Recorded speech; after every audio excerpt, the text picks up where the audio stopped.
So I have a customer's horn here. It's actually Lee's, and when you want to work on a horn, always make sure your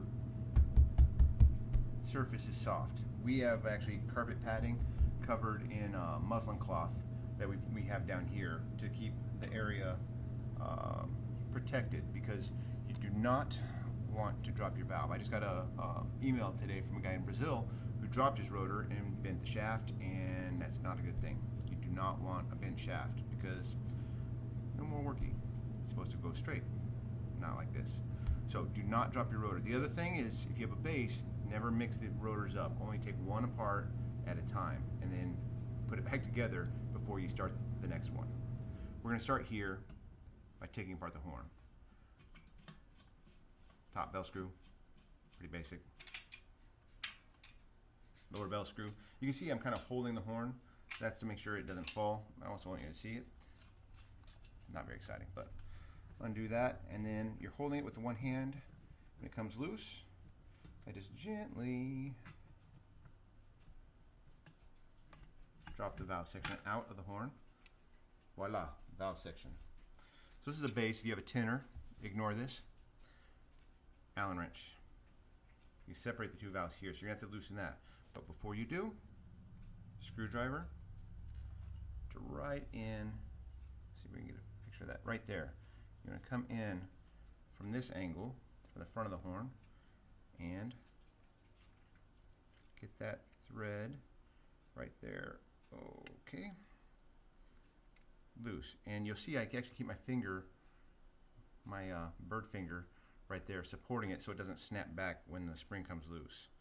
And once you get the screw a few turns out, you can just use your fingers if you have good dexterity, or if you're like me, just use a screwdriver. Okay, that's now done.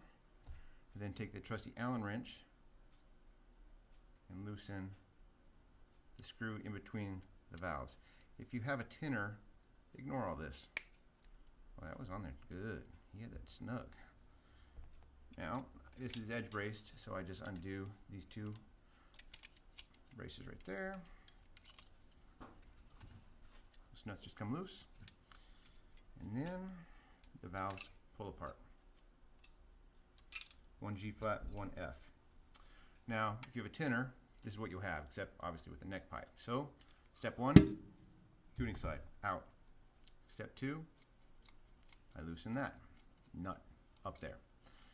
Step three, Allen wrench. And you're like, yeah, I just give it one twist, and I just use my thumb. It's not going to do it now? Okay, then you go in with this end in and spin around. You can hear Lulu getting her exercise behind me. I need some exercise too. Okay. It's winter here in Wisconsin, so you know what that means. Okay. All the way around, finger like so on the lock ring. Twist gently.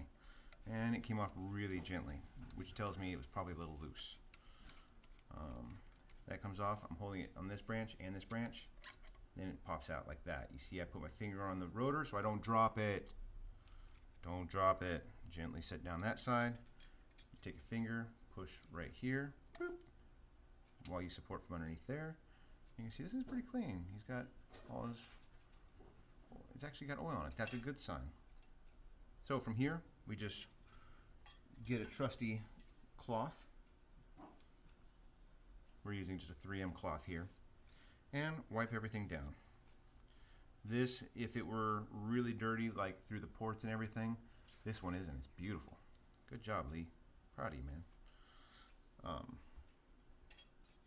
These, if you want to take off, you can. You just squeeze either side and slide it off. I don't need to. So I'm just wiping everything down. At this point, if it were really dirty, I would get a big toothbrush. It doesn't have to be a big toothbrush, but a toothbrush with soapy water, and I clean everything out. But this one's really good, actually. So even in the casing, see, he's doing a good job maintaining it. This horn is how old? It's from 1994. Now it's clean. From from that standpoint. You can actually, it's kind of annoying me looking at the camera and just seeing bug eyes. So what we do a lot of times is we will blame it on the alcohol.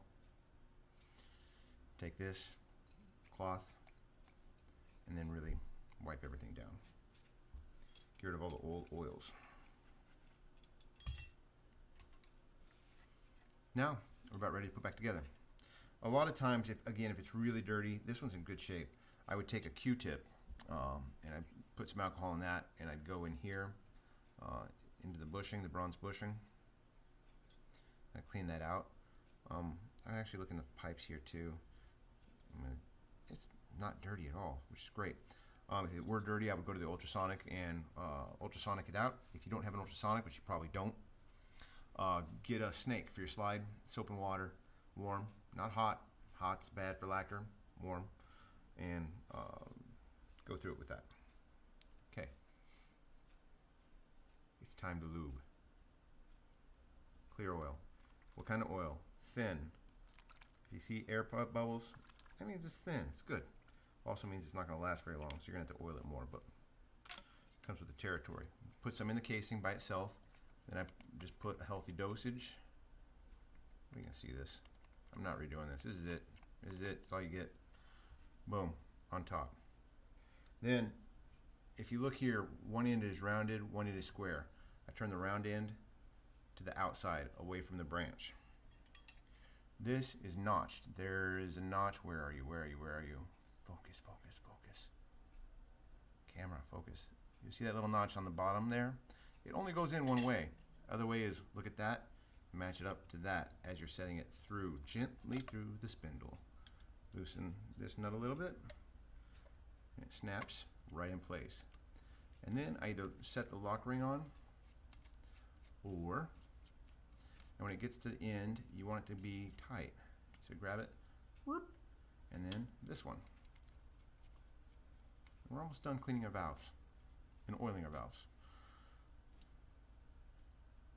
I check the mini balls. Sometimes these mini balls will get bound.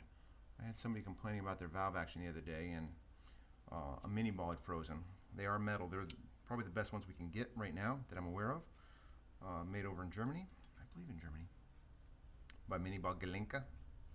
I may have mispronounced that, but it's because I grew up in New Mexico, not in Germany.